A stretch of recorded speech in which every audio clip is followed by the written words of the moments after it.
ምን ላይ ነው ያቆምነው? ሜጀር ስፖርትስ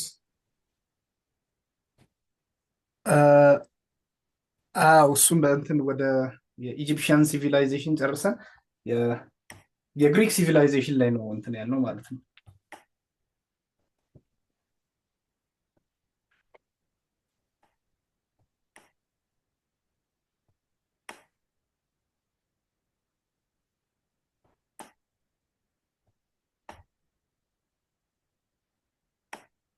እዚህ ጋር ኒዮሊቲክ ሪቮሉሽን ምናምን አይደለ? አልደረስንም። ቻፕተር ቱ ላይ የኢጂፕሽያን ሆሚኒድስ ምናምን ቻፕተር ቱ ላይ ሆሞሳፒንስ ምናምን የኢጂፕሽያን የምናምን የግሪክ የሚል ቦታ ላይ ነው። እነዚህ ንሳ አፒራንስ ኦፍ ሞደርን ሂውመንስ ይህኚህ ቻፕተር ዋን ላይ ናቸው እነዚህ። እስቲ ኤንሽንት ሲቪላይዜሽን ቅድም ባልከው ታይትል ላይ ሜጀር ስፖርትስ ኦፍ ኤንሽንት ወርልድ ስን እኮ ግን ኦኬ ኢጂፕት ጨረስን። ጨርሰናል። እንትን ግሪክ የሚለው ላይ ነው።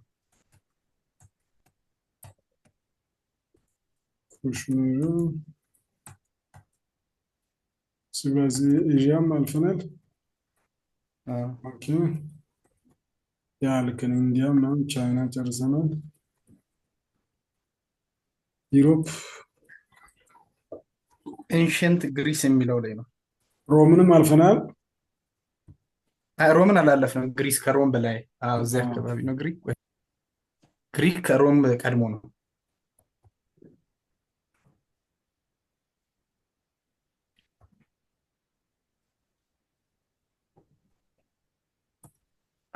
እዚህ አካባቢ ያ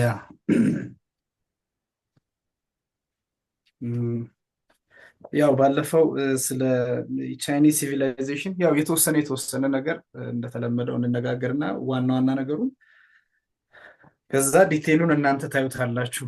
ግን ያው ዶክተርም እንደሚያውቀው እኔ እንትን ነው የሆነ ጫፍ ጫፍ ነካክቼ መውጣት ብዙም ስለማይመቸኝ ጊዜም ፈጃለሁ። አሁን ካለው ከመማር ማስተማር ሂደት በተለየ መልኩ ሰብጀክቱም ደስ ስለሚለኝ ሳላውቀው ብዙ ቆያለሁኝ። ግን ያው እናንተ ዋና ዋና ኮር ነገሩን ትወስዳላችሁ። በእርግጥም ያው ሂስትሪ ትምህርት ጫፍ ጫፉን እና እንዴት እናጥና የሚለውን ነገር ዲስከስ እናደርጋለን እንጂ በተለይ የ11ኛ ክፍል በጣም ቬሪ በልኪ ነው። ባለፈውም እንዳልኳችሁ ምንማማረው በፊት በጀመርነው ታይፕ ኦፍ እንትን ነው። ስለ ግሪክ ሲቪላይዜሽን ያው በተለያየ መልኩ አይታችሁታል። በተለያዩ ኮርሶችን ላይ እናያለን። በዚህ ሂስትሪ ላይ የተቀመጠው የኤንሽንት ሲቪላይዜሽን የዩሮፒያን ሲቪላይዜሽን ዋነኛው ስልጣኔ ተብሎ የሚታሰበው ይሄ የግሪክ ሲቪላይዜሽን ነው። በእርግጥ ግሪክ ብቻም አይደለም፣ የነ ሮማን ወዘተ ስልጣኔዎች ወደኋላ ምናያቸው ይሆናል እና ይህ ኤንሽንት ግሪክ ዲቨሎፕድ ኤርሊ ሲቪላይዜሽን ኢን ዩሮፕ ሰምታይምስ አራውንድ ወደ 2500 ቢሲ ወይም ዓመተ ዓለም ቢሲ ስንል ቢፎር ክራይስት ያለውን ጊዜ ለመግለጽ በእርግጥ ያው እናንተ እዛ አንግሎፎን ወይም እንግሊዝኛ ተናጋሪ ሀገር ስለሆናችሁ ብዙ የሚከብዳችሁ ነገር አይደለም። ኤርሊ ሲቪላይዜሽን በዩሮፕ ላይ መጀመሪያ ተጀመረ የሚባለው ግሪክ ላይ ነው። አውሮፓ ውስጥ ከነበሩ ስልጣኔዎች ማለት ነው። The political, scientific, philosophical, historical, artistic exploits of the ancient Greek are continued to influence even አሁን ላይ በፊሎሶፊ፣ በሳይንስ፣ በፖለቲካል ሳይንስ፣ በሂስትሪ፣ በአርቲስቲክ ማነር የግሪኮች ስልጣኔ አሁንም ላይ ያለውን ዘመናዊውን ዓለም ኢንፍሉዌንስ እስከ ማድረስ የደረሰበትን ሁኔታ እናያለን ማለት ነው። unlike many ancient civilizations that ትራይቭድ አሎንግ ሪቨር ቫሊስ የዚህ አብዛኞቹ በፊትም የተማርናቸው ባለፈው የጠቃቀስናቸው የኢጅፕት ናይል ቫሊ ላይ ነው።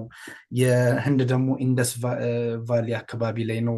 የቻይናም ቹ ዳይነስቲ አካባቢ ላይ ሁዋንጊ ሪቨር፣ አጠቃላይ አብዛኛውን ስልጣኔዎች ሪቨር ቫሊ ስር ነው ማለት የወንዞች ጋር ተያይዘው ነው ስልጣኔዎች የሚጀምሩት። የእነዚህ ግን የግሪክ ሲቪላይዜሽን ከነሱ በተለየ የግሪክም የተወሰኑ ስልጣኔዎች ሲቲ ስቴቶች ናቸው ወይም አነስ አነስ ያሉ ሲቲዎች ሆኖ ራሳቸውን አሁን ካንትሪ በምን ደረጃ ሶቨሬን በሆኑ ሲቲ ስቴቶች አካባቢ ላይ ነው የግሪክ ሲቪላይዜሽን ፍሎሪሽ ሊሆነው ማለት ነው። ሂስቶሪካሊ ዘ ፈርስት ሪኮግናይዝድ ሲቲ ስቴት ኢንቮልቪንግ ከአራተኛውና ፊፍዝ ሴንቹሪ ላይ ቢሲ አካባቢ ላይ ሲቲ ስቴቶች ወይም ኢንዲፔንደንት ሲቲ ስቴት ስለ እንዴት መሰላችሁ የሆነ ተለቅ ያለ ከተማ እንበልና ራሱን የቻለ ኢንዲፔንደንት ሆኖ ራስ ገዝ ሆኖ ዙሪያው ላይ ኢቭን በቴሪቶሪው በድንበሩ ዙሪያ ላይ ያሉትን ጨምሮ የሚያስተዳድር ፖለቲካል ካልቸራል ሴንተር ሆኖ የሚኖር ራሱን የቻለ ግዛት ማለት እንችላለን ማለት ነው። ሲንግል ሲቲ ፋንክሽን እንዳልኳችሁ ፖለቲካል ኢኮኖሚክ ኤንድ ካልቸራል ሴንተር ሆኖ ያገለግላል ማለት ነው። ግሪክ ተርም ሲቲ ስቴትስ ፖሊስ ይባላሉ። አሁን እኛ አካባቢ ያው ባለፈውም ዲስከስ እንዳደረግነው እናንተ ጋር ፕሮቪንስ እንደሚባል እኛ ጋር ሪጅን እንደሚባል በግሪክ ላይ የነበሩ ሲቲ ስቴቶች ሀዌቨር ሳይዛቸው የተለያየ ነው። ለምሳሌ ከሲቲ ስቴቶች አቴንስ ሰፋ ይላል በህዝብ ብዛትም በቆዳ ስፋትም፣ ስፓርታ ወዘተ የሚባሉ ቦታዎች አሉ። ግን እነዚህ እኛ ፕሮቪንስ እናንተ ፕሮቪንስ እንደምትሉ እኛ ደግሞ ሪጅን እንደምንል ስማቸው የነዚህ ራስ ገዝ ኢንቲቲዎች ስማቸው ፖሊስ ነው የሚባለው። ቢኮዝ አክሮፖሊስ የሚባል የዚህ የአቴኒያን ጎቨርንመንት ወይም የግሪክ ላይ ዋነኛው የስልጣኔው መነሻ ተብሎ አቴንስ ከተማ አሁንም የአሁኑም እንኳን የግሪክ ካፒታል ሲቲ ነው የአቴን ሴንተር የነበረው አክሮፖሊስ ይባላል። ከዛ ላይ በመውሰድ እነዚህ እኛ እንደ ሪጅን የምንቆጥራቸውን ቦታ ፖሊስ ይባላሉ። ሲቲ ስቴቶች ፖሊስ ተብለው ነው የሚጠሩት የሚለውን ነገር መያዝ ነው። ፎርም ኦፍ ጎቨርንመንት የነበረው ኦሊጋርኪ የሚባል ሲስተም ነው። ሩልድ ባይ ፊው በተወሰኑ በውስን ሀብታሞች ወይም በውስን ከፍተኛ ካታጎሪ ባሉ ሰዎች የሚመራ የአስተዳደር ስርዓት ነው የነበራቸው የሚለውን ነገር መያዝ ነው። ያው አራውንድ ፊፍዝ ሴንቹሪ ቢሲ የግሪክ አንዳንድ ስቴቶች ሲቲ ስቴቶች ምን ጀመሩ ማለት ነው። ዴሞክራሲ የምንለውን የዴሞክራሲ የተወለደውም የተፈጠረበትን ቦታ ግሪክ መሆኑን እናውቃለን። 5ኛው ሴንቹሪ አካባቢ ላይ በደንብ አድርገው ኤክሰርሳይዝ ማድረግ የጀመሩበት ሁኔታ እናያለን። ግሪክ ሲቲዘንስ በተለይ ሴቶችና እንትኖች ባሪያዎች ሲቀሩ ሌሎች አደልት ሜል የሚባለው የግሪክ ሲቲዘን በማንኛውም ፖለቲካል አፌር ላይ የፓብሊክ ኦፊስን የመያዝ ወዘተ ፖሊሲዎችን የማስፈጸም የመመረጥ ወዘተ ነገሮችን ኤክሰርሳይዝ ያደርጋል ማለት ነው። ግሪክ ላይ በጣም ታዋቂ የሚባሉ ከተማዎች አቴንስ እና ስፓርታ ናቸው ዋነኞቹ። ግን አቴንስ የሚባለው ደግሞ በጣም ጠንካራና ሰፊ ቆዳ ስፋት ያለው ከ5000 እስከ 40,000 አካባቢ ዲዌለርስ በዛ ሰዓት አሁን በምላችሁ 5ኛው ሴንቸሪ ቢሲ አካባቢ ላይ እንግዲህ ትልቅ ከተማ ነው ማለት ነው እና መሆኑን እናያለን ማለት ነው። ያው አቴኖች ብዙ የእርሻ ምርቶችን አያመርቱም። በተወሰነ ያው መሬታቸው ፈርታይል ስላልሆነ ለዛ ኢምፖርት ያደርጋሉ ከኮስታል ኤሪያ በተለይ ከኖርዘርን ብላክ ሲ አካባቢ ከሚኖሩ አካባቢዎች እነዚህን አይተሞች ግሬን፣ ሰብል፣ እህል፣ ጥራጥሬን ኢምፖርት ያደርጉ ነበረ ማለት ነው። ያው አቴንስ የሚባለው ቦታ የግሪክ ሴንተር የአሁኑም የግሪክ ዋና ከተማ የዲሞክራሲ የዳይሬክት ዲሞክራሲ መነሻም ኤክሰርሳይዝ ይደረግበት እንደነበረ በዚህ ሚቲንግ ላይ የሚሰበሰቡ አሴምብሊ ይባላል እና ይሄ አሴምብሊ ጀነራል አሴምብሊው ምን ያደርጋል ማለት ነው? ህጎችን ያረቃል፣ ያጸድቃል፣ የጎቨርንመንት ፖሊሲዎችን ያጸድቃል። ምን እንትን አድርጎ ረቂቅ አውጥቶ ከዛ ያጸድቃል በዚህ በአሴምብሊው ማለት ነው። እንዳልኳችሁ ከሴቶችና ከባሪያዎቹ ሁሉም ፓርቲሲፔት የሚያደርግበት ዳይሬክት ዲሞክራሲ። ያው እንደምናውቀው ዲሞክራሲ ዳይሬክት እና ኢንዳይሬክት አለ። ኢንዳይሬክት የምንለው አሁን በእኛ ሀገር ኤክሰርሳይዝ የሚደረገው ላርጅ የሆነ ሰፊ የሆነ ማህበረሰብ ሲኖር በሪፕሬዘንታቲቭ አማካኝነት በተወካዮች አማካኝነት የእኛን ኬዝ ምንድን ነው የሚወያዩት ምኖች ናቸው ተወካዮቻችን። ተወካዮች ምክር ቤት ላይ ሄደው ነው የሚወያዩት። የክልል ምክር ቤት ላይ ሄደው ነው፣ የከተማ የዞን ምክር ቤት ላይ ሄደው ነው የሚወያዩት። ኢንዳይሬክት ዲሞክራሲ ነው። የእነሱ ግን በአንድ ስብሰባ ላይ አነስ ላለ ህዝብ የሚመከርም አይነት ዲሞክራሲ ስለሆነ ተሰብስበው ጉዳዮቻቸውን ይቋጩ ነበረ የሚለውን ነገር ማየት ነው። ግሪክ ላይ ትልልቅ ፋላስፋዎች እስካሁን ድረስ ዓለምን ኢንፍሉዌንስ የሚያደርጉ በተለይ ፊሎዞፊው ላይ የግሪክ ካልቸር ይንጸባረቃል። እንደዛው ግለሰቦች እነ ሶቅራተስ፣ እነ ፕሌቶ፣ እነ አርስቶትል የመሳሰሉ ፊሎዞፈርስ የምን ባክግራውንድ ነው? የምን ሰዎች ናቸው? የግሪክ ሰዎች ናቸው የሚለውን እናያለን። ግሪኮች እነዚህ ኤንሸንት ግሪክስ ፓዮነር ሜዲሲን፣ ፊዚክስ፣ ባዮሎጂ፣ ማቴማቲክስ ወዘተ በእነዚያው በጠቃቀስኳቸው ነገሮች ለዓለም በስፋት ኮንትሪቢዩት አድርገዋል። በመቀጠል በአርኪቴክት በኪነ ህንፃ ስክሪፕተሮች፣ ሰዓሊዎች ወዘተ ሰፊ የሆነ በጥበብ ለዓለም ያበረከቱ ሰዎች ናቸው። እንዳልኳችሁ አብዛኛውን ትምህርት ላይ ስትንቀሳቀሱ ዘፈርስት የሚለው ነገር የሚመጣው አይዘር ከግሪክ ነው፣ ካልሆነ እንደው በስሱ ከተገኘ ከላቲን ጋር ተያይዞ ነው ሊመጣ የሚችለው። ስለዚህ ግሪክ የብዙ ስልጣኔዎች የብዙ አካዳሚክ አቺቭመንቶች እና የብዙ ኢኖቬሽንም ሀገር ነው የሚለውን ነገር መያዝ ነው። ለምሳሌ ፋዘር ኦፍ ሂስትሪ እኔ የማስተምረውን ሂስትሪ ሄሮዳቶስ የሚባለው ሰው የግሪክ ሰው ነው። የእሱን ተከትሎ ደግሞ ተኪዲደስ የሚባለው ሂስቶሪዮግራፊ የሚባለውን ነገር የዛ ማስተር ነበረ ማለት ነው። እነዚህ ፋዘር ኦፍ ሜዲሲን የሚባለው በሕክምና ሳይንስ ላይ የሕክምና ሳይንስ ፋዘር ተብሎ የሚታወቀው ሂፖክራተስ ባይምሰልፍ የግሪክ ሰው ነው ማለት ነው። እንደሚታወቀው አሁን ላይ ዛሬ ላይ ሜዲሲን ግራጁዌት የሚያደርጉ ተማሪዎች፣ ነርሲንግ ግራጁዌት የሚያደርጉ ተማሪዎች የግራጁዌሽን ቀን ላይ ቃለ መሐላ የሚፈጽሙት የዚህን ሰውዬ ንግግር ነው። ሂፖክራተስ ኦዝ ነው የሚባለው እና ዲስ ማች ኢንፍሉዌንስ ያደረገ የሚለውን ነገር መያዝ ነው ማለት ነው። ዘ ግሎሪየስ ዴይስ ኦፍ አቴንስ ኢንዲድ ዘ አውትብሬክ ኦፍ ፔሎፖኔዥያ የፔሎፖኔዥያን ዋር የሚባለው አቴንስና ስፓርታ የሚባሉ የግሪክ ሲቲ ስቴቶች እርስ በርስ ባደረጉ ሽኩቻ በጣም ረጅም ጊዜ የፈጀ የእርስ በርስ ጦርነት አድርገው ነበረ። ኋላ ላይ ስፓርታዎች አሸነፉ፣ ግን አቴንስ እየተዳከመ እየተንኮታኮተ መጣና እንደዚህ ሆነ። በአጠቃላይ አቴንስንና ስፓርታ ትልልቅ ከተሞች ናቸው፣ ታዋቂ ናቸው፣ ግን ብዙ ሲቲ ስቴቶች ግሪክ ላይ ነበሩ ማለት ነው። ስለዚህ ይህም ፔሎፖኔዥያን ዋር የሚባለውን ጦርነት ተከትሎ እርስ በርስ ባደረጉት አቴንስና ስፓርታ ባደረጉት ጦርነት አቴንሶች እየተዳከሙ መጡ። ለተወሰነ ጊዜ ስፓርታዎች ነገሱ ማለት ነው። ዲው ቱ ዚስ ዋር ዜር ፓወር ኮንሲደራብሊ ዲክላይንድ ኤንድ ፔቪንግ ዘ ዌይ ፎር ኤክስተርናል አታክ። እርስ በርስ ያደረጉት ጦርነት አዳከማቸውና ለውጫዊ ጠላት አጋለጣቸው። በዚህ መሰረት ማሲዶኒያ የምትባለው ሰሜናዊ ከግሪክ በስተሰሜን በኩል የምትገኘው ሀገር መቅዶኒያ የምንላት ማለት ነው። የሷ ሀገር ፊሊፕ ሰከንድ የሚባል ንጉስ መጥቶ ምንን መጀመሪያ ላይ ስፓርታን እና አጠቃላይ የግሪክ ሲቲ ስቴቶችን ያዛቸው እና ኮንከር አደረጋቸው ማለት ነው። ወረራቸው፣ በራሱ ስር ማስተዳደር ጀመረ። የግሪክ ኢንዲፔንደንስ ወይም የግሪክ ራስ ገዝነት ተጠናቀቀ ማለት ነው። በፊሊፕ ዘሰከንድ ስር ተዳደሩ። ከዛ በመቀጠል ደግሞ የዚህ የፊሊፕ ዘሰከንድ ልጁ በብዙ ጊዜ የሚታወቅ ነው፣ አሌክዛንደር ዘግሬት የሚባል በሚሊተሪ ሊደርሺፕ በአስተዳደር ብዙ ጊዜ የሚጠቀስ ነው። በተለያዩ ሊትሬቸሮች ላይ ያው የአባቱን ተክቶ ማስተዳደር ጀመረ እና ከግሪክ በመነሳት የግሪክ ወታደሮችን ይዞ ሌላውንም ዓለም ኮንከር ለማድረግ እንቅስቃሴዎችን አደረገ። በተለይ ኢጅፕት ኖርዘርን አፍሪካን የአውሮፓን የተወሰኑ ግዛቶችን መያዝ የጀመረበት ጊዜ ነው። ከዛ በኋላ ምንድነው የሆነው? የዚህ የአሌክሳንደር ዘግሬት እንቅስቃሴው በጣም አሰጋቸውና የራሱ የሮማን ሰዎች እሱ ላይ እንደተነሱበት ያሳያል። በአጠቃላይ ዘ ፔሪድ ኦፍ ግሪክ ሂስቶሪ ፍሮም ዴዝ ኦፍ አሌክሳንደር ዘግሬት አፕቱ ዘ ሮማኖች ግሪክንና አካባቢውን ጨምሮ እስከያዙበት ድረስ ሄሌኒስቲክ ሲቪላይዜሽን ይባላል። ሄሌኒስቲክ ሲቪላይዜሽን የተባለው ምንድነው? ግሪክ ያው በቁጥጥር ስር ውላለች። የግሪክ ስልጣኔ የክላሲክ የካልቸር የነበረው ስልጣኔ ከሌላኛው ዓለም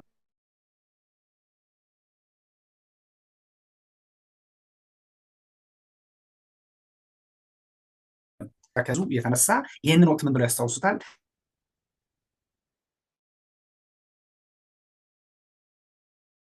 በመቀጠል የምናየው የሮማን ኬዝ ነው የምናየው ማለት ነው።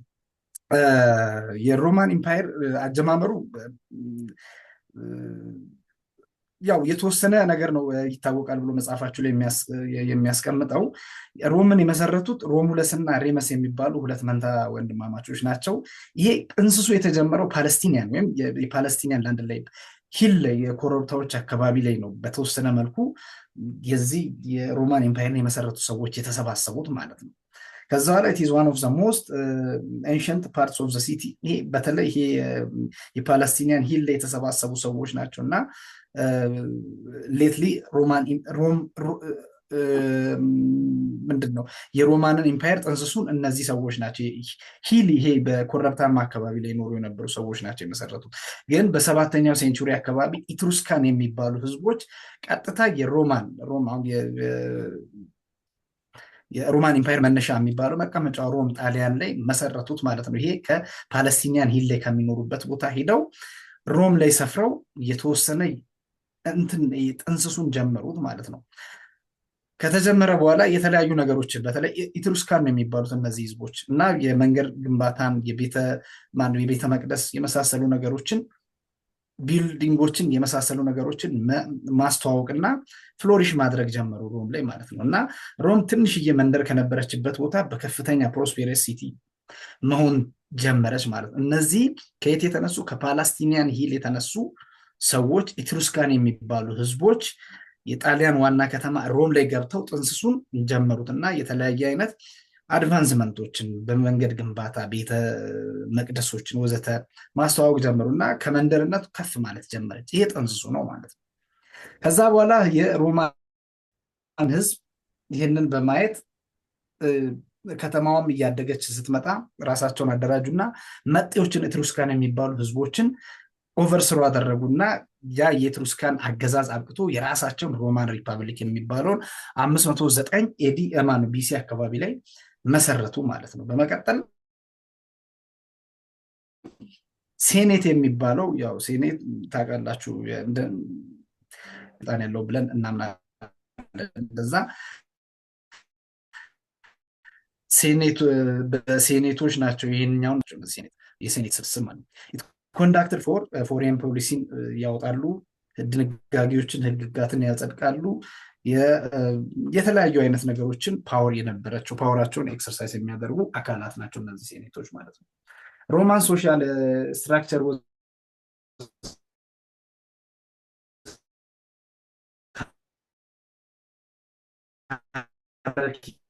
ማለት የሲቲዜኖች እንትናቸው በየደረጃ ይከፈላሉ። በአጠቃላይ ፓትሪሺያንስ የሚባሉ ኖቤል ከበርቴዎች ናቸው። ኢኩዊቲስ የሚባሉት ሀብታሞች እና በጣም የተከበሩ ናቸው፣ ግን ኖቤል አይደሉም። ፕሌቢያንስ የሚባሉት ያው ተራው ህዝብ ነው ማለት ነው። ከዚህ ላይ የምትይዙልኝ ነጥብ ሶስት ነጥቦችን ያዙልኝ። የሶሻል ስትራክቸሩ ሃይራርኪካል ነው። ሲቲዘኖቹ በሶስት ይከፈላሉ። መጀመሪያው ፓትሪሺያን የሚባሉ የከበርቴዎቹ የንጉሳን ፋሚሊዎቹ ሲሆኑ፣ ሁለተኛ ኢኩዊቲስ የሚባሉ ሀብታምና የተከበሩ ግን ኖቤል ያልሆኑ፣ ሶስተኛ ፕሌቤንስ የሚባሉትን ማየት ነው ማለት ነው።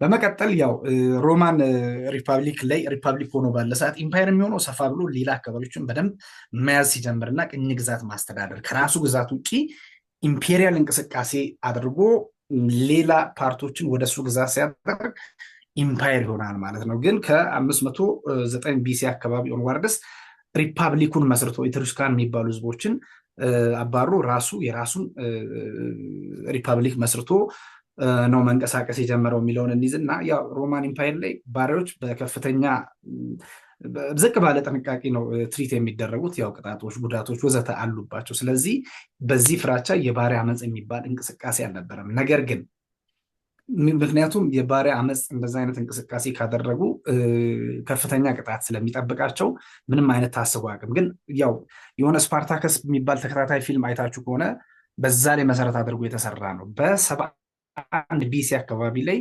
የባሪያዎች መሪ የነበረ ስፓርታከስ በሚባል ሰውዬ የተመራ የባሪያ አመፅ ተፈጽሞ ነበረ እዚህ የሮማን ነገስታት ላይ ማለት ነው። ነገር ግን ያው እንትን ሆነ አመፁ ወደሆነ ደረጃም ወደ ከፍ ወዳለ ደረጃ ሳይደርስ አመፁን አዳፈኑት።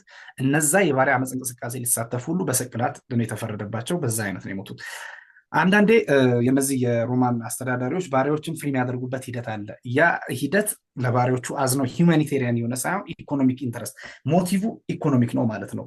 ባሪያዎችን ፍሪ ሲያደርጉ ምንድን ነው በስራቸው እጅግ ብቁ የሆኑ ባሪያዎችን መርጠው እንትን ያደርጓቸዋል፣ ነፃ ያደርጓቸዋል። ግን ይህ ሂደት በጣም በትንሽ ነው በትንሽ መልኩ ነው የሚታየው። ማለት ውስን የሆኑ ቁጥር ያላቸው ባሪያዎችን ነው በስራቸው በጣም የተሳካላቸውና ምርጥ የሆኑትን ይለቃሉ። ይህንን ባሪያዎችን ሲለቁ ለሂውመን ራይት ተቆርቆረው ሂውማኒታሪያን የሆነ ሳይሆን ኢኮኖሚካሊ ጥሩ ኮንኩኝ እለቀቃለሁ በሚል ባሪያዎቹ ተግተው እንዲሰሩ ከማድረግ አኳያ ነው የሚለውን መያዝ ነው ማለት ነው።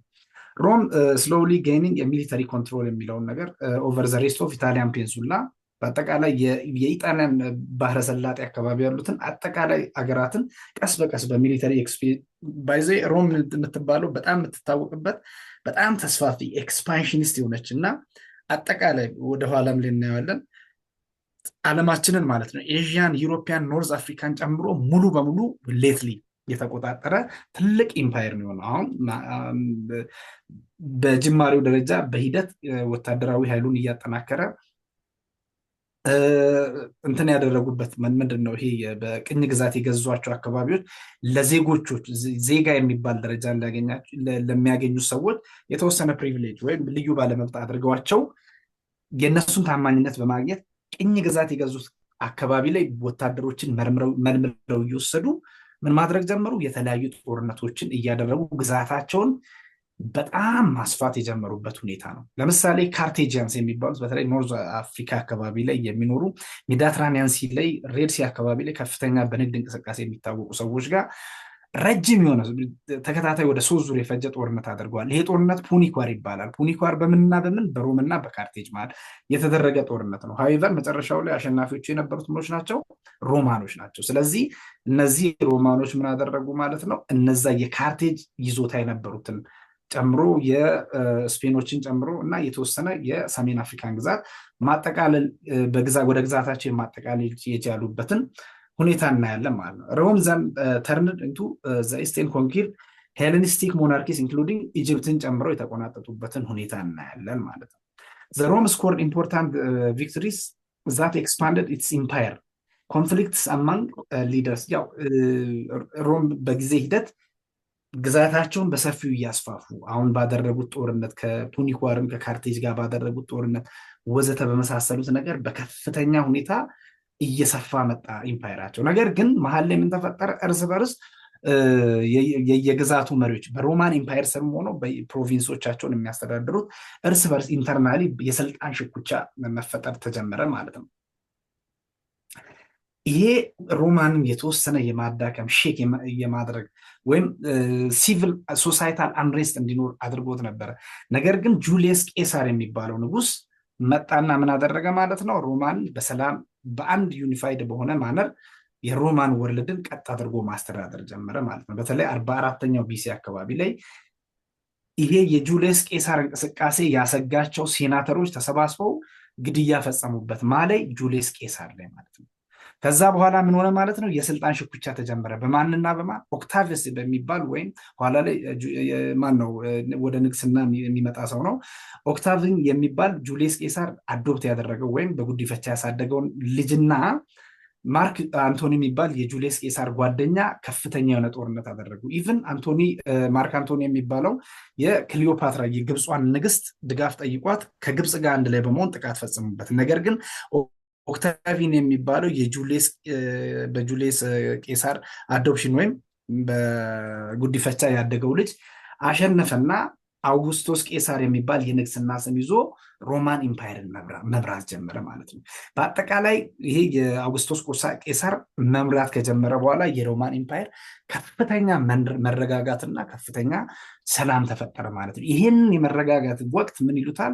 ፓክሳ ሮማን በመባል ይታወቃል። በእርግጠኝነት ወደ 12 ላይ ዘደርሱ ፈተናችሁ ላይ ልታገኙት የምችሉት ነገር ነው እና የሮማን ሲቲዘን ወይም ክላይማክስ የደረሱበት የሮማን ሰላማዊ ዘመን ፓክሳ ሮማን የሚባልበት ደረጃ የደረሱበት ጊዜ አውግስቶስ ቄሳር ሮማን ኢምፓየርን የመራበት ጊዜ ነው። ከዚህ አውግስቶስ ቄሳር ከመራበት ጊዜ ጨምሮ የፓክሳ ሮማን የሚባለው ፔሪየድ እስከ 200 ዓመት ድረስ ቀጠለ ማለት ነው። በሰላም በተረጋጋ እና ሰላማዊ ሂደት መቀጠሉን እናያለን። ዱሪንግ በዛ ፔሪየድ ላይ አርትና ሊትሬቸር በከፍተኛ ሁኔታ ያደገበትን እናያለን ማለት ነው።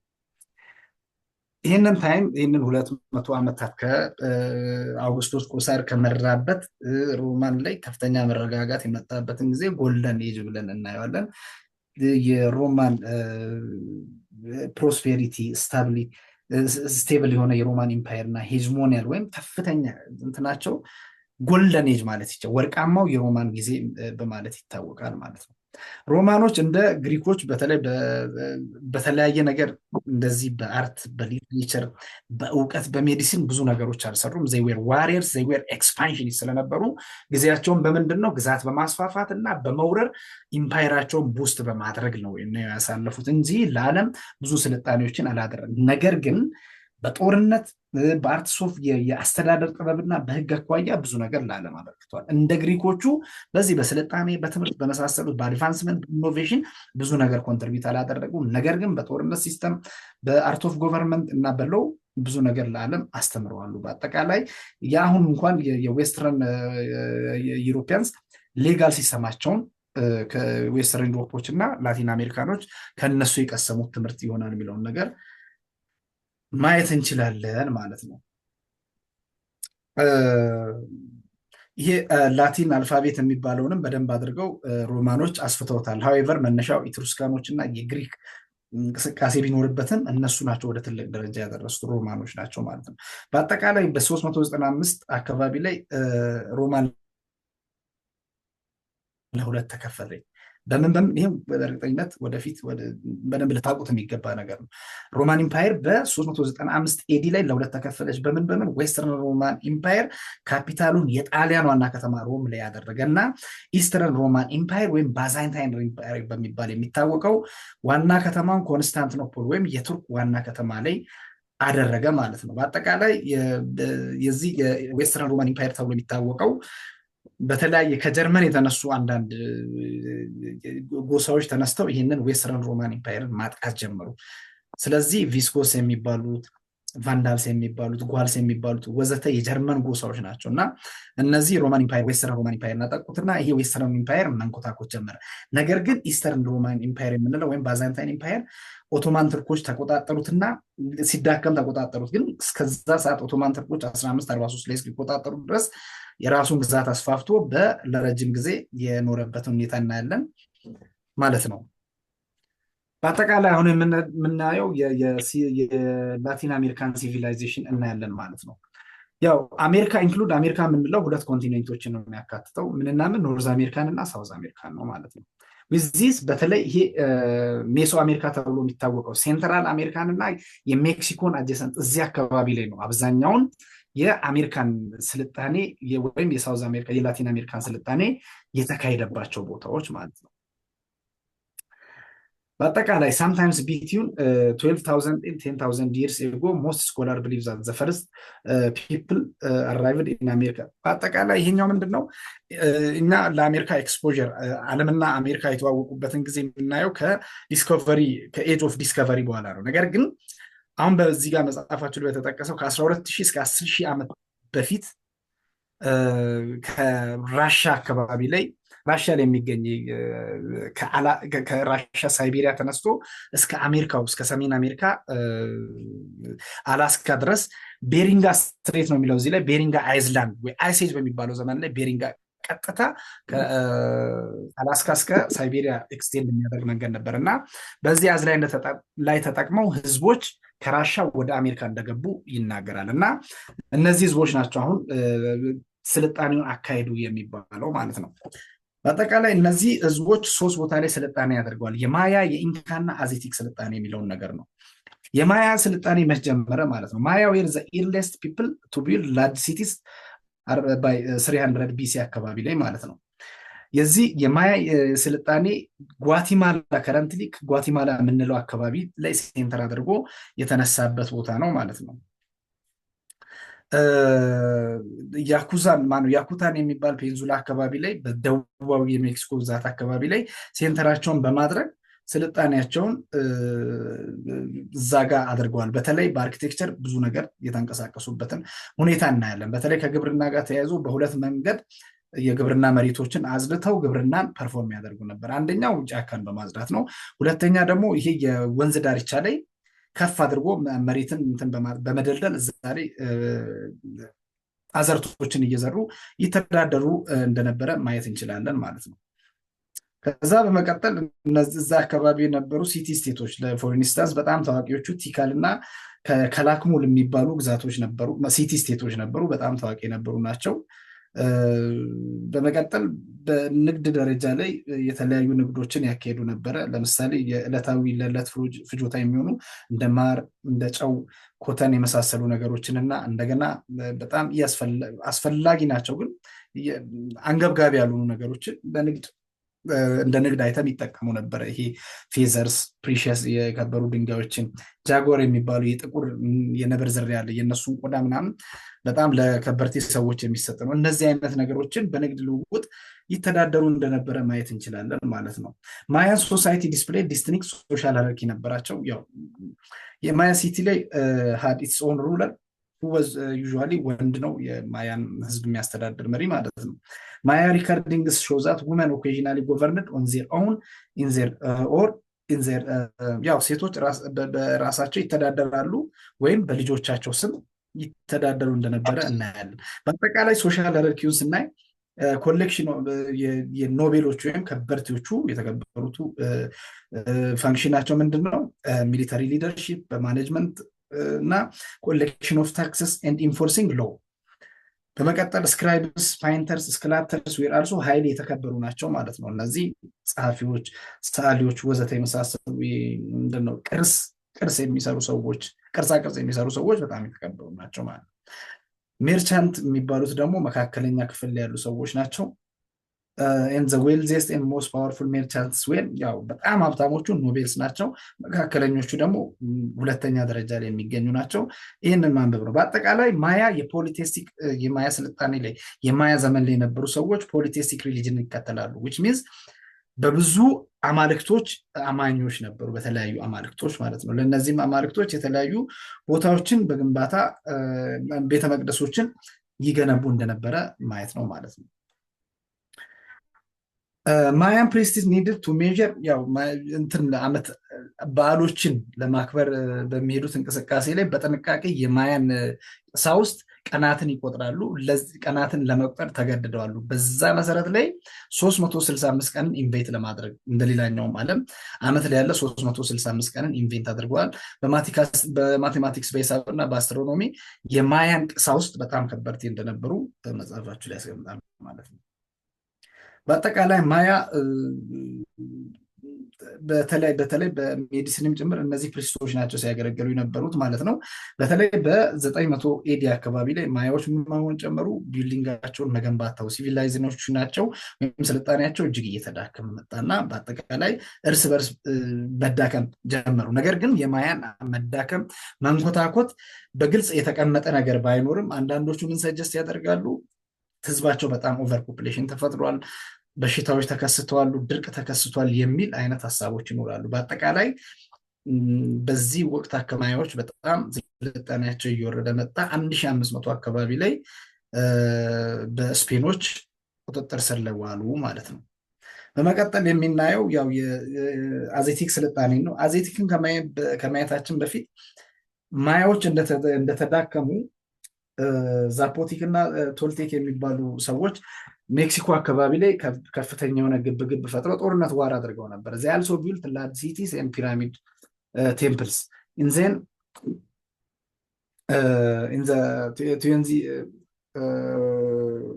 120s ኤዲ ላይ ማለት ነው። ዛዜቲክስ ፑሽ ዜር ዌይ ኢንቱ ቫሊ ኦፍ ሜክሲኮ አካባቢ ላይ እንቅስቃሴ እንዳደረጉ ያሳያል ማለት ነው። አዜቲክስ አር ዋርላይክ ፒፕል። እንደ ሮማን ኢምፓየር ላይ እንደነበሩ ሰዎች አዜቲክሶች በጣም ጦርነት ወዳጆች እና ግዛታቸውን ግዛት አስፋፊ የሆኑ ሰዎች ናቸው ማለት ነው። ካፒታላቸው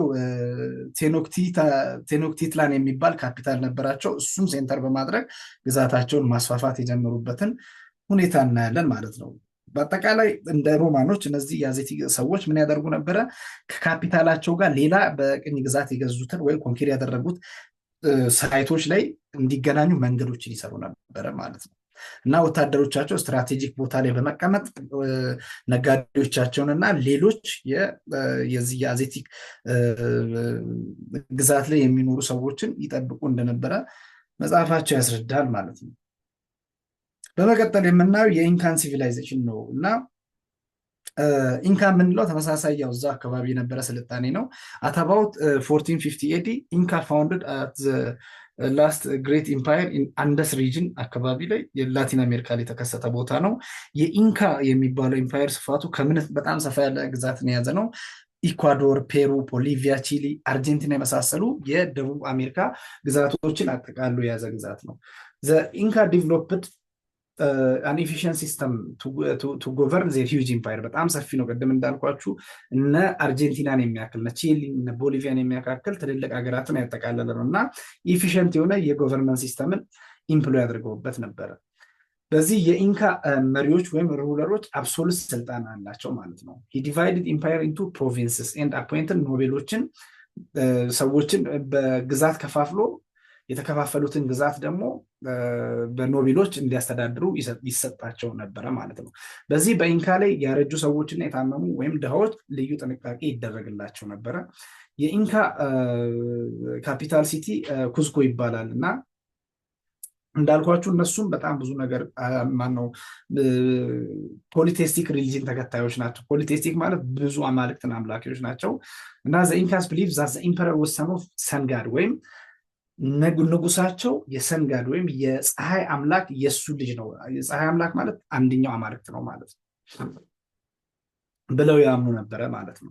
ኢንካስ ዲቨሎፕድ ቴክኖሎጂ ኢን መኒ ኤሪያዎች ላይ ዲቨሎፕ አድርገዋል። ዘይ ዳይቨርትድ ስትሪምስ ኤንድ ሪቨርስ ኢንቱ ማይን ፎር ጎልድ። በአጠቃላይ እንትኖችን ምንድነው ጅረቶችንና ወንዞችን ዳይቨርት በማድረግ የወርቅ ቁፋሮ ማይኒንግ ሴንተር አድርገዋቸዋል እና እነሱ ጋር ያሉ አርቲሳንስ የዕደ ጥበብ ባለሙያዎች እነዚህን ነገር ያስተካክሉ ነበር። እነዚህ የኢንካ ሰዎች ወባን የመከላከያ መድኃኒት ኪኒን ሰርተው ወባን ትሪት ያደርጉ ነበር። የሜዲካል እውቀታቸው የተሳካ እንደነበረ ያሳያል። የማያ ሰዎች በሮድ ግንባታ ወይም በመንገድ ግንባታ ላይ በደንብ እንትን ያሉ ናቸው፣ የተካኑ ናቸው። ሴንተራቸውን ከተለያዩ ግዛቶች ከኩዝኮ የሚባለው ካፒታል ጋር በማያያዝ ልክ እንደ ሮማን እንትን ይሉ ነበረ ማለት ነው። በአጠቃላይ ሰዎቻቸውን የቆጠራ ያደርጉ ነበር። ያው እንትን ታክስ ለማድረግ እጅግ የሰለጠነ የህዝብን ብዛት ቆጥረው ነው ስምምነቶችን የሚያደርጉት ማለት ነው። ታክስ ግብር ለማስገበር ህዝቡን ይቆጥሩ እንደነበር ያሳያል ማለት ነው። በአጠቃላይ የኢንካ ሲቪላይዜሽን ይህንን ይመስላል። ቀሪውን እናንተ ዲፕ ዲቴል እናንተ ታነቡታላችሁ ማለት ነው። ክርስትና እንዴት ተጀመረ የሚለውን ለማየት ያህል በአጠቃላይ ፓለስቲኒያን ላንድ የሚባል ሚድል ኢስት አካባቢ ቅድም ባልኳችሁ በሮማኖች ቁጥጥር ስር በነበረ ሰዓት ነው። ቁጥጥሩ በነበረ ሰዓት ላይ መጀመሪያ የዛ አካባቢ ላይ ፓለስቲኒያን ላንድ ላይ ጁዳ ላይ የአይሁድ ወይም የጁዲዝም እምነት በነበረበት ሁኔታ ላይ ነው እንግዲህ በምን ቁጥጥር ስር ነው የወደቁት? በሮማኖች ቁጥጥር ስር ወደቁ እና ከዛ በፊት ክርስትና ከመነሳቱ በፊት ሮማን ኢምፓየር ፓለስቲኒያን ላንድን እና የተለያየ ዓለም ኖርዘርን ፓርት ኦፍ አፍሪካን፣ ዩሮፕን፣ የኤዥያን አብዛኛውን ፈርታይል ክሪሰንት የሚባለውን አካባቢ የሚያስተዳድሩበት ጊዜ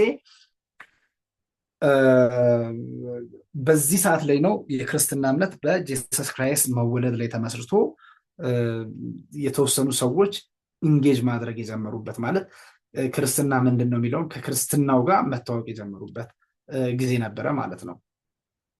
በአጠቃላይ ኦልሞስት ኢንፎርሜሽን ዊ ሃቭ አባውት ዘ ላይፍ ኦፍ ጂሰስ ክራይስት ካም ፍሮም ጎስፔል ዘ ፈርስት 4 ቡክስ ወይም አራቱ አዲስ ኪዳን ላይ ያሉ መጽሐፍት ስለ ጂሰስ ክራይስት ላይፍ እና ስለ ጂሰስ ክራይስት አስተምሮት በደንብ ያስረዱናል። በአራት የኢየሱስ ክርስቶስ ተከታዮች ለምሳሌ በማቴዎስ፣ በማርቆስ፣ በሉቃስ እና በዮሐንስ የተጻፉ መጽሐፍት ላይ በደንብ አድርገው ስለ ኢየሱስ ክርስቶስ ላይፍ እና ኤክስፒሪየንስ ይገልጻሉ። ከዚህ ላይ በመነሳት ነው እምነቱ እንትን እያለ የሄደው። ጁዳይዝም የምንለው እምነት ኤክሰርሳይዝ የሚደረግበት ጁዳ ላይ ወይም የአይሁድ ኦልድ ቴስትመንትን የሚያምኑ ሰዎች ኤክሰርሳይዝ የሚያደርጉበት በነበረበት እና በሮማን ኢምፓየር ቁጥጥር ስር በነበሩበት ጊዜ ላይ ነው ስለ ኢየሱስ ክርስቶስ በደንብ መሰማት የተጀመረበት ጊዜ ማለት ነው። በአጠቃላይ የጂሰስ ክራይስት አስተምሮት ምን ይመስላል? ቱ ላቭ ዘ ሎርድ ዩር ጋድ፣ በአጠቃላይ አምላክን በፍጹም ልብህ ውደድ የሚለው የእምነቱ ኮር እንደሆነ ያስረዳል። ጎረቤትን ይላል፣ ያው ባይብል የምታነቡ ሰዎች እንደ ራስ ውደድ ይለዋል። ባልንጀራ የሚል ነገር ነው። በእንግሊዝኛ ቱ ላቭ ዩር ናይበር አዝ ዩር ሰልፍ የሚለው ወዘተ የኢየሱስ ክርስቶስ አስተምሮዎች ውስጥ ናቸው ማለት ነው። ያልሶ ኤምፋሳይዝ ዘ ኢምፖርታንስ ኦፍ የይቅርታን የይቅር ባይነትን በደንብ አድርጎ ሰብኳል። በአጠቃላይ ሰም ጁሽ ዌልካም ጄሰስ ቱ ጀሩሳሌም ዌልካም ብለውት ነበረ። አዘርስ ሪጋርድድ ሂም ዴንጀረስ ኤንድ ትራቭል ሜከር። በአጠቃላይ የተወሰኑት ናቸው ጄሰስ ክራይስትን ዌልካም ያሉት፣ ግን አብዛኞቹ ኢየሱስ ክርስቶስን እንደ አደገኛና ችግር ፈጣሪ አድርገው ነበር ያዩት ማለት ነው። በተለይ የጁሽ እምነት ወይም የጁዳይዝም እምነት ፕሪስቶች፣ ቀሳውስት ጄሰስ ክራይስትን እንደ ስጋትና እንደዛ አይነት ነገር ብለው አሰቡ። እንደገና ኢየሩሳሌምን ሲያስተዳድሩ የነበሩ የሮማን ሊደሮች ደግሞ ይህ ሰውዬ አብዮተኛ ነው የሚል አይነት ሀሳብ ነበረባቸው እና በ30 ኤዲ አካባቢ ላይ ጂሰስ ክራይስት ተያዘ። እንደገና የሞት ፍርድ ተፈረደበት ማለት ነው። ከዛ በኋላ ነው የተለያዩ ካውንስሎች ተደርጓሉ። ስለ ኢየሱስ ክርስቶስ እየተሰማ የመጣበትን ሁኔታ እናያለን። የተለያዩ ካውንስሎች ተደርገውበታል። በዚህ በዶክትሪን ኬዝ ተደርገው ነበረ። በአጠቃላይ የኢምፐረር የሮማን አንድ ንጉስ ክርስትና እምነትን ከተቀበለ በኋላ ማለት ክርስትናን ኤክሰርሳይዝ እንዲያደርጉ ለሰዎች መፍቀድ የጀመረበትን ሁኔታ እናያለን ማለት ነው። ብቻ ብዙ ጭቆናዎች ፐርሲኩሽን እንደነበረ በዚህ በሮማን ኢምፓየር ግዛት ላይ ክርስትናን ኤክሰርሳይዝ አደርጋሉ የሚሉ ሰዎችን ክርስትናን የተቀበሉትን በጣም ጭቆናዎች ነበሩ። ኋላ ላይ ግን የዚህ የሮማን ኢምፐረር ክርስትናን ኤክሰርሳይዝ እንዲያደርጉ ፈቀደ። ኋላ ላይ ሌላኛው ንጉስ ይመጣና ኮንስታንታይን ይመስለኛል ኢምፐረር ኮንስታንታይን የሚባለው ሰውዬ ክርስትናን ተቀበለና ክርስትናን የስቴት ሪሊጅን አድርጎት በተለይ 313 ኤዲ አካባቢ ላይ በደንብ ክርስትና እንዲስፋፋ የሆነበት ሁኔታ አለ ማለት ነው። የኛውን ሰመሪውን እናንተ ታነቡታላችሁ። በመቀጠል የምናየው ቻፕተር 3 ላይ ነው የምንሄደው። ያው ሰመሪውን እራሳችሁ ታነቡታላችሁ፣ ዲቴሉን እናንተ አንብቡት ማለት ነው። ቻፕተር 3 ላይ የምናየው ፒፕልስ ስቴትስ ኤንድ ሂስቶሪካል ፕሮሰስ ኢን ኢትዮጵያ የሚለውን ፓርት እናያለን ማለት ነው። ያው የኢትዮጵያ የምንለውና የሆርን ኦፍ አፍሪካ የምንለውን እንዴት እናያለን ማለት ነው።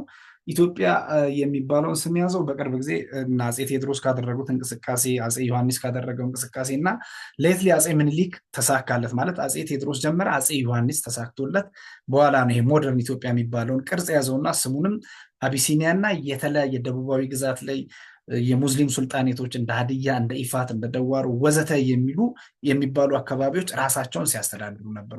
በእስልምናው ሱልጣኔቶች አሉ፣ በሱልጣን የሚተዳደሩ ኢምሬቶች አሉ፣ በኢምር የሚተዳደሩ ለምሳሌ ኢስተርን ፓርት ኦፍ ኢትዮጵያ እና ይህን አሁን የምንለውን ኢትዮጵያ የምንለውን ቅርጽ ያዘው አሁን ባልኳችሁ አፄ ምኒልክ ባደረገው እንቅስቃሴ።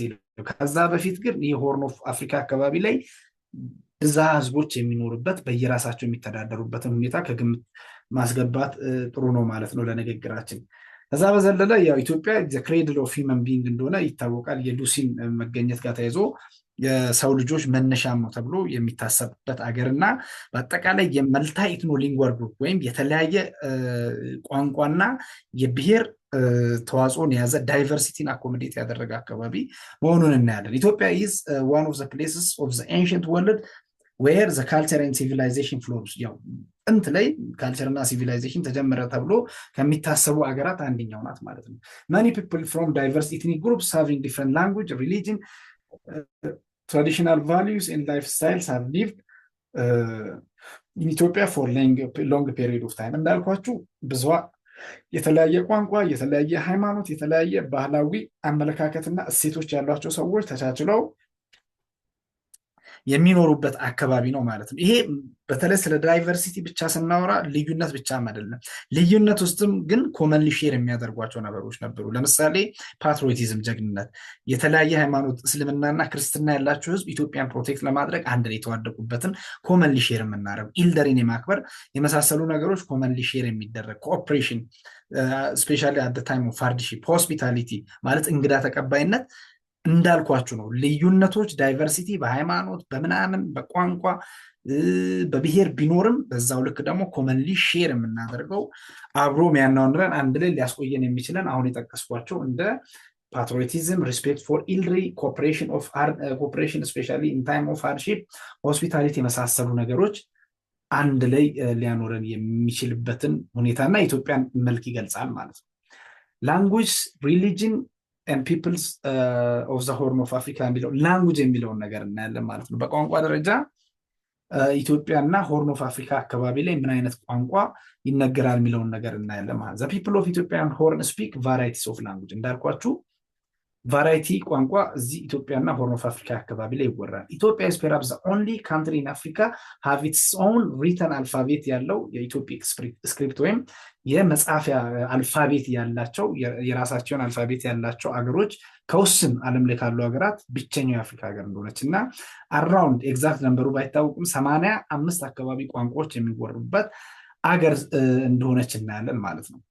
ሊንግዊስት ሪፈር ዚስ ሼርድ ኦሪጂን ወይም ፕሮቶ ላንጉጅ ኦር አንሴስተራል ማለት ብዙ ቋንቋዎች ይወራሉ፣ ግን አንሴስተራል ወይም ምንድን ናቸው ፕሮቶ ላንጉጅ ይባላሉ። የዝርያ የቋንቋ ዝርያ የምደባ ዝርያ ዋና ዋናዎችን እናያለን በተለያዩ ካቴጎሪ ላይ በተለይ በኢትዮጵያ ብቻ ተነጥሎ የሚታየውና በአጠቃላይ አፍሪካ ላይ የሚታየውን እናያለን ማለት ነው ለያይተን። ዘ ፒፕልስ ኦፍ አፍሪካ ኢን ጀነራል ስፒክ ላንጉጅ ዛት ቢሎንግ ቱ ሱፐር ፋሚሊ ወይም ፕሮቶ ላንጉጅ ኔምሊ አፍሮ አሺያቲክ፣ ናይሎ ሳራን፣ ኒጀር ኮንጎ እና ኮይኮይሳን የሚባል 4 ሱፐር ፋሚሊ ወይም ፕሮቶ ላንጉጅ ፋሚሊ የሚባሉትን ይናገራሉ። አጠቃላይ አፍሪካ ማለት ምን አፍሮ ኤዥያቲክ፣ ናይሎ ሳሃራ፣ ኒጀር ኮንጎ እና ኮይኮይሳን ያወራሉ በአጠቃላይ አፍሪካ። ኢትዮጵያ ግን ከነዚህ ሁለቱን ይናገራሉ። ምንና ምን አፍሮ አሺያቲክ እና ናይሎ ሳሃራን የሚባለውን ኢትዮጵያና ሆርን ኦፍ አፍሪካ አካባቢ ላይ የሚወራ ሜጀር ላንጉጅ ዝርያዎች ናቸው ማለት ነው። of these proto-languages, Afro-Asiatic and Nilo-Saharan are spoken in Ethiopian region of Africa ካለም በኋላ the Afro-Asiatic is the most important in terms of geographical distribution። በዚህ ኢትዮጵያና ሆርን ኦፍ አፍሪካ የአፍሪካ ቀንድ ባይዘ ኢትዮጵያ ኤንድ ሆርን ኦፍ አፍሪካ ሲባል 4 ሀገራትን ነው የሚይዘው፣ ኤርትራ፣ ኢትዮጵያ፣ ሶማሊያ፣ ጅቡቲን የሚያካትት አካባቢ ነው። ነገር ግን እንዳሁኑ የአሁኑን ፖለቲካል እና የባውንደሪ ከመያዛቸው በፊት ህዝብ እዛም እዚህም ራሱን ችሎ ነው የሚኖር የነበረው እንጂ እንዳሁኑ 4 ራሱን የቻለ ኢንዲፔንደንት ካንትሪ ነው ተብሎ የሚኖርበት ሁኔታ ስላልነበረ ነው ኢትዮጵያና ሆርን ኦፍ አፍሪካ እያልን እያወራን የምንማማረው ማለት ነው። ስለዚህ አፍሮ ኤዥያቲክ ቋንቋ በሰፊው ይወራል ኢትዮጵያና ሆርን ኦፍ አፍሪካ አካባቢ። ይሄ የአፍሮ ኤዥያቲክ ቋንቋ ኢዝ ስፖከን ኢን ኖርዘርን፣ ሴንትራል፣ ኖርዝ ኢስተርን ኢን ዘ ሆርን ኦፍ አፍሪካ ላይ ይወራል ማለት ነው። ዘ ሱፐር ፋሚሊ ሃዝ 6 ፋሚሊዎች አሉት። የዚህ አፍሮ ኤዥያቲክ የሚባለው የቋንቋ ዝርያ 6 ፋሚሊዎች አሉ። ከ6ቱ 3ቱ ኢትዮጵያ ላይ ይወራል። they are ኩሽቲክ፣ ኦሞቲክ፣ ሴሚቲክ፣ በርበር፣ ቻዲክ ኤንድ አንሸንት ኢጂፕሽያን ላንጉጅ በምን ስር ይመደባሉ? በአፍሮ ኤዥያቲክ ላንጉጅ ዝርያ ውስጥ ይመደባሉ። ነገር ግን ኢትዮጵያ ውስጥ ኩሽቲክ፣ ኦሞቲክ እና ሴሜቲክ የሚባሉት ይወራሉ ማለት ነው። the majority of peoples of Ethiopia and the Horn of Africa are speakers of ኩሽቲክ ፋሚሊ የኩሽቲክ ዝርያን ተናጋሪዎች ናቸው። ከዚህ ከአፍሮ ኤዥያቲክ ውስጥ 3ቱ ኢትዮጵያ ላይ ይወራል። ምን ኩሽቲክ፣ ኦሞቲክ እና ሴሜቲክ ይወራል ካልን ኩሽቲክ ቋንቋን ኢትዮጵያና ሆርን ኦፍ አፍሪካ ላይ ሰፊ ቁጥር ያለው ህዝብ ይናገራል የሚለውን እናያለን። ይሄ ኩሽቲክ በራሱ በስንት ይከፈላል? አንደኛ ኖርዘርን ኩሽቲክ፣ ሁለተኛ ሴንትራል ኩሽቲክ፣ ሶስተኛ ኢስተርን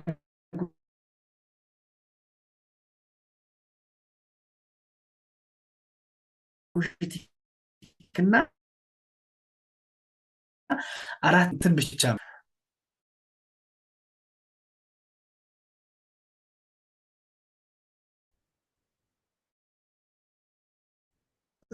ስፒክን አውሳይቲክ፣ ሴንትራል፣ ኢስት እና ሳውዘርን ኩሽቲክ በሚል እናያለን። ግን ይሄ ሳውዘርን ኩሽቲክ ከሚባለው የቋንቋ ዝርያ ደግሞ ከሆርን ኦፍ አፍሪካ ውጭ የሚወራል። ይህ ታንዛኒያ ላይ እንደሚወራ መጽሐፋቸው ላይ ያስቀምጣል ማለት ነው። The Northern Cushitic is represented by a single language spoken in Beja people of northwestern Eritrea in the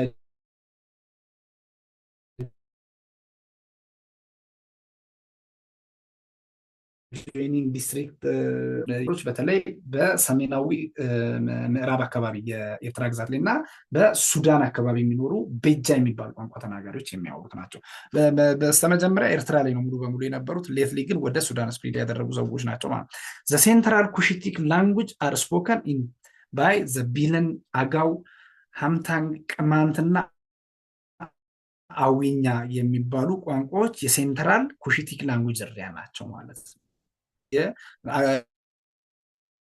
እና ቅማንትኛ የኩሽቲክ ነው ብሎ አያምንም ሰው፣ ሴሜቲክ ነው ብሎ ነው ኩሽቲክ ናቸው ማለት። The language of these branches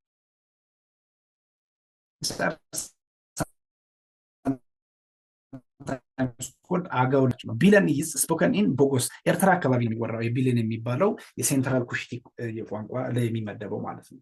Among the Cushitic branches, the most diversified and largest in the region is ኢስት ኩሽቲክ የሚባለው በጣም በሰፊው ሁኔታ የሚወራ እና ሰፊ ዳይቨርሲቲን አኮሞዴት የሚያደርግ ነው ማለት ነው።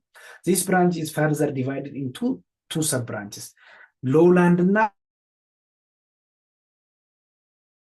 ምንለው ኩሽቲክ ማለት ቅድም ባልነው ምንድነው ኩሽቲክ በስንት ተከፍሎ ይታያል? በኖርዘርን፣ ሴንትራል፣ ኢስት እና ሳውዘርን ብለን አይተናል። ኖርዝ ላይ ያለውን አይተናል።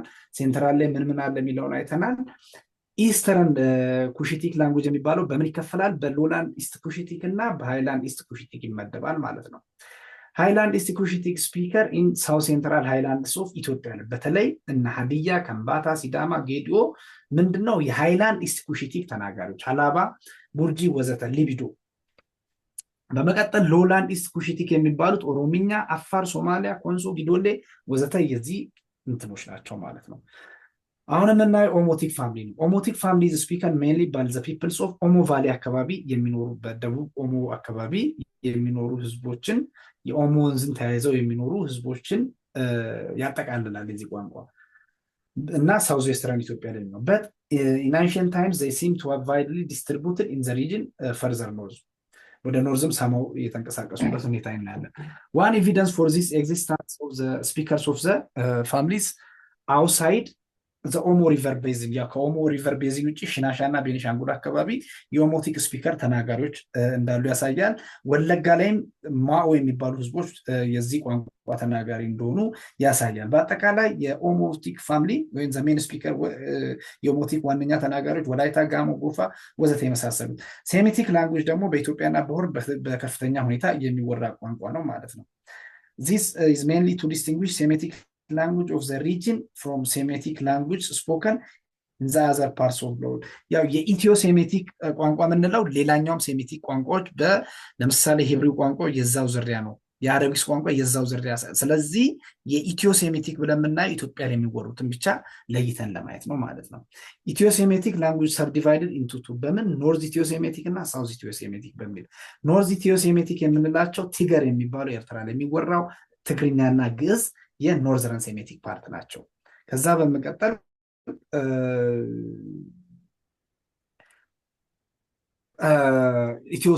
ኢትዮ ሳውዝ ሴሜቲክ የሚባሉት ገፋት አሁን ላይ ሞቷል፣ ጠፍቷል። አማርኛ፣ ጉራጌ፣ አርጎባ ወዘተ የሳውዝ ሴሜቲክ ሳውዝ ኢትዮ ሴሜቲክ ላይ ይመደባሉ። በመቀጠል ዘናይሎ ሳሃራን የሚባለው ሱፐር ፋሚሊ ስር የሚገኙ የቋንቋ ዝርያዎች ዘ ማጆሪቲ ኦፍ ስፒከርስ ኦፍ ዚስ ላንጉጅ አር ፕሬዘንት ኢን ቱዴስ ሪጂናል ስቴትስ ኦፍ ቤኒሻንጉል ጉሙዝ ኤንድ ሆት ሎላንድስ ኤንድ ቫሊስ ቢትዊን ኢትዮጵያን ሱዳን ለምሳሌ አኟክ፣ ኑዌር፣ መጀንግር ወዘተ የመሳሰሉቱ ይኖራሉ። ነገር ግን የዌስተርን ትግራይ አካባቢ ኩናማ የሚባለውም የዚህኛው የኒሎ ሳራ የቋንቋ ዝርያ እንደሆነ እናያለን ማለት ነው። እና የተወሰነች ደቂቃ እንውሰድ ዶክተር፣ በጣም ቀለል ያለ ፓርት ነው የሚቀረን፣ አንድ 10 ደቂቃ። እሺ ይቻላል ወይስ እንዴት ይሻላል? እንግፋ 7 ደቂቃ ምናምን እስከ 10 ድረስ። እሺ 7 ደቂቃ እንጠቀም፣ ያው አርፍደንም ስለጀመርን። ኦኬ ሜጀር ሪሊጅንስ ኦፍ ኢትዮጵያ የኢትዮጵያ ላይ ያሉ ዋና ዋና ሃይማኖቶችን እናያለን ማለት ነው። ዘ ፒፕልስ ኦፍ ኢትዮጵያ ፎሎ ዲፍረንት ሪሊጂየስ ፕራክቲሶችን ይከተላሉ። ዘይ ፕራክቲስ ሞኖቴስቲክ ሪሊጅን ዛት ኢዝ ሪሊጅን ቤዝድ ኦን ሱፕሪም ጋድ ሪሊጂየስ ፕራክቲስ ካን ቢ ዲቫይድ። ያው እንዳልኳችሁ ኢትዮጵያ ላይ ዋና ዋና ሃይማኖቶችን ነው የምናየው። የተለያዩ ሃይማኖታዊ ፕራክቲሶችን ኢትዮጵያውያን ይከተላሉ። ሞኖቴስቲክ እና ፖሊቴስቲክ የሚባል ሃይማኖት አለ። ሃይማኖትን በሁለት ተከፍሎ ነው የሚታየው። ሞኖቴስቲክ የሚባሉት በአንድ አምላክ ብቻ የሚያምኑ፣ ፖሊቴስቲክ የሚባሉት ደግሞ ብዙ አማልክት ያላቸው ናቸው። ኢትዮጵያ ላይ ያው በአብዛኛው ሞኖቴስቲክ እንደሆነ ያስቀምጣል። በመቀጠል ደግሞ ኢንዲጂነስ እና ኢንትሮዱስ ወይም ከሌላ ጋር የተዋወቁ ሃይማኖት በማለት በሁለት እንከፍላለን። አሁን ኢንዲጂነስ የሚባሉ ሃይማኖቶች ምን ምን አይነት አሉ የሚለውን እንይ። ሁለቱ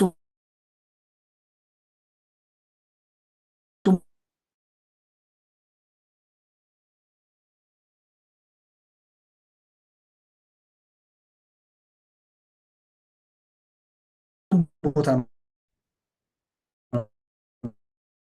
መጽሐፋችሁ ላይ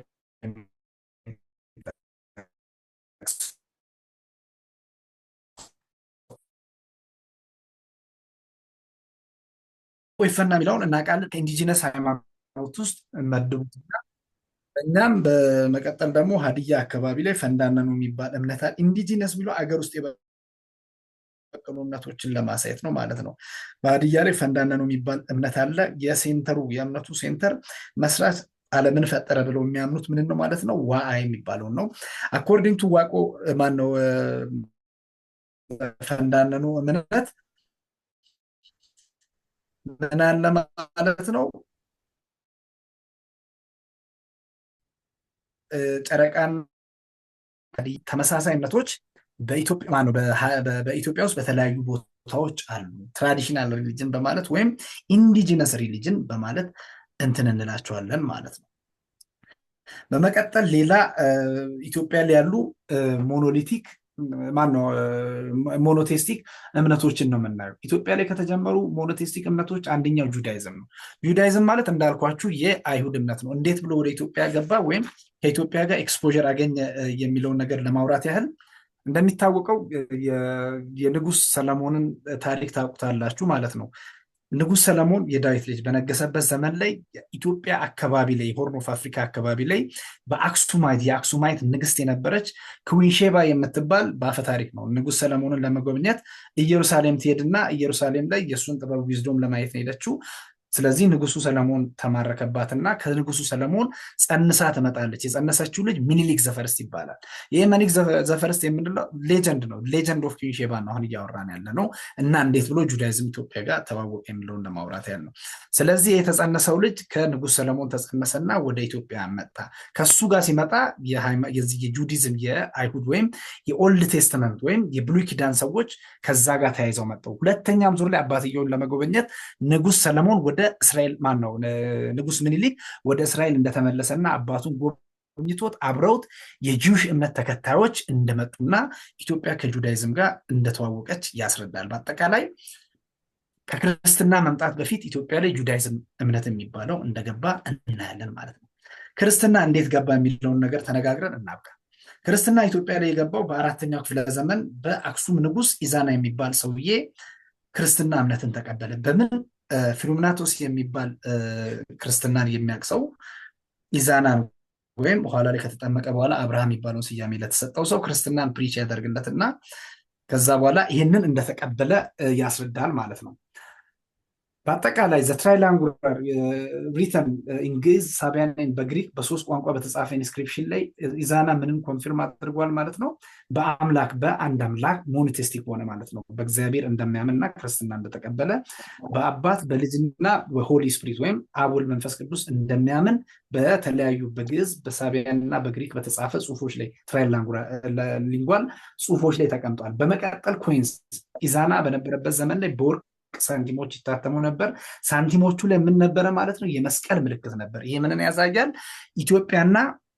ኢትዮጵያ ላይ የነበረ ንጉስ ኢዛና ክርስትናን እንደተቀበለ ያሳያል ማለት ነው። በመቀጠል ያው ብዙ አሻጥሮች ነበሩ። የተወሰነችዋን ነገር ብያችሁ ልለፍ። ቅድም ክርስቲያኒቲ እንዴት ተስፋፋ የሚለው ላይ ያልጠቀስኩላችሁ ነገር ነበረ። ክርስትና ያው ለዓለም ከ5 ቦታ ይከፋፈል ነበር። ከየት ከግብፅ ላይ አሌክዛንደሪያ አንቲዮክ የሚባል ቦታ ግሪክ ላይ፣ ከሮም ከጣሊያን ላይ ሮም ላይ፣ ጄሩሳሌም ከኢየሩሳሌም ላይ እና ኮንስታንቲኖፖል ከቱርክ ዋና ከተማ ለዓለም ወደ አቅራቢያቸው ላሉት ክርስትና እምነቱ ይሰራጭ ነበር። ቄሶችን በመላክ ዶክተሪንን ሃይማኖቱን በማስተዋወቅ ፕሪች በማድረግ ይተላል። ለኢትዮጵያ ግን አቅራቢያ የነበረችው የግብፅ አሌክዛንደሪያ ከተማ ስለነበረ የሃይማኖታዊ ፕራክቲስ እንዳለ ቄሶችን ጳጳሳትን ከመመደብ ጀምሮ ለኢትዮጵያ የሚመጣው ከምንድን ነው ማለት ነው?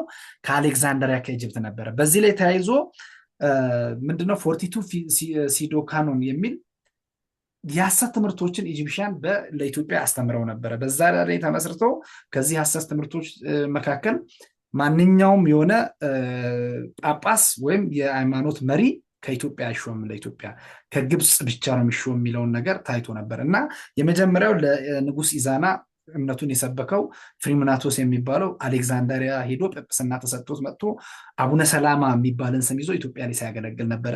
ከዛ በመቀጠል እስከ 1959 ድረስ አቡነ ባሲለስ የሚባል ኢትዮጵያዊ ጳጳስ እስኪሾም ድረስ ለኢትዮጵያ ኦርቶዶክስ ቸርች ከግብፅ የሚላክ የግብፃውያን የጳጳሳቶች እንደነበሩ ይህንን መያዝ ነው ማለት ነው።